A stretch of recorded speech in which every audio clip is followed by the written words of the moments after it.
Hey friends, if you wish to change the Microsoft Word size to A3, then please watch this video. Now, before we proceed to this, what is the difference between A3 and A4?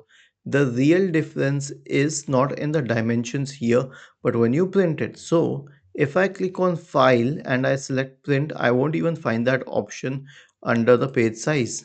Okay, so here's what I can do. Click on More Paper Sizes and then you will find A3 here. This is one way, and the second way that I usually use is that if I'm at the home tab, I'll go to the layout tab and then I will select size from here, more paper sizes.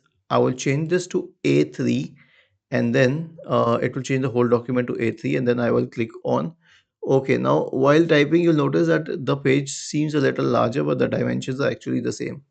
Was this helpful? If yes, then please subscribe to the channel.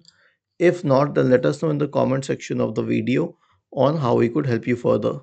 Thank you for watching this video and have a nice day.